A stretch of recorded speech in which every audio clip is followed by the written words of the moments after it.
Fundamental economic forces exist in every economy, rather it is primitive, advanced, centrally controlled, or market-based.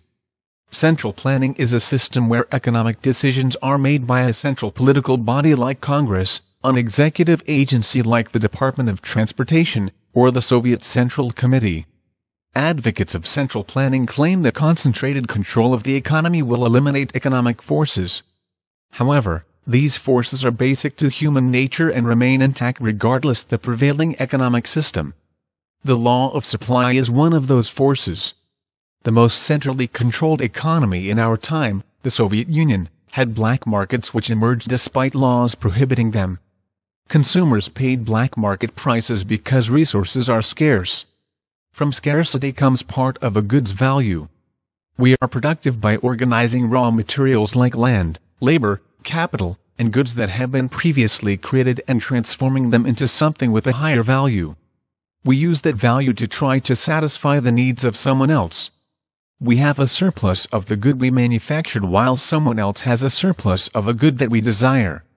Exchange is free, natural, and does not exploit either party. Why? Because the relative value of what either party gives up in exchange is lower than the relative value of what we receive. Each person receives value or consumer surplus. If either party expects to receive less than what he gives up, the exchange will not happen. To damage ourselves intentionally is either the result of coercion by perhaps a government entity or it is pathological behavior which is a matter reserved for psychologists.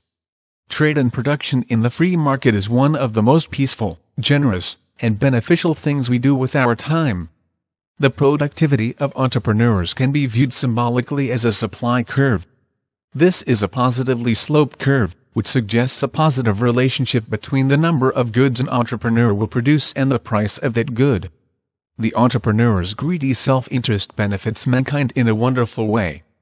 The supply curve can be viewed as a frontier beyond which entrepreneurs will stop exchanging goods.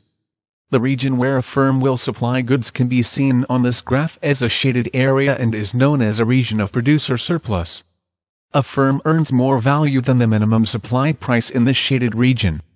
A profit-maximizing firm will supply a quantity of goods at a price the supply curve suggests. This is because it is the point where the cost of producing an additional unit of a good costs the same as the price. In other words, the profit function is maximized when the margin on the one single last unit produced is zero.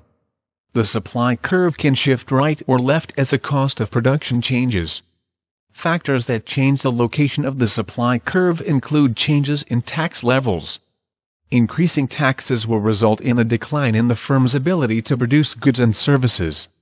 Political instability, like the instability driving the recession early in the Obama administration, causes entrepreneurs to brace for current and future increases in the cost of production. That causes a decrease or leftward shift in supply. Other factors include efficiency of production, natural forces like weather, changes in technology, or any change in inputs like land, labor, capital, or other changes in the cost of production. A decrease in supply is seen here as a shift from S1 to S3 on this supply curve. Examples that reduce supply include disruptive labor unions who demand higher wages for the same output, strikes and work slowdowns, increases in taxes, increases in regulation, doubt caused by future intervention by political leaders including congressmen and bureaucrats, and reduction of technology, or processes caused by hysterical environmental legislation. On the other hand, this graph represents an increase in supply. It is a rightward shift in the supply curve, and will result in a decrease in prices. There will be an increase in the quantity of goods available to satisfy customers. Those factors which decrease the cost of production will increase supply.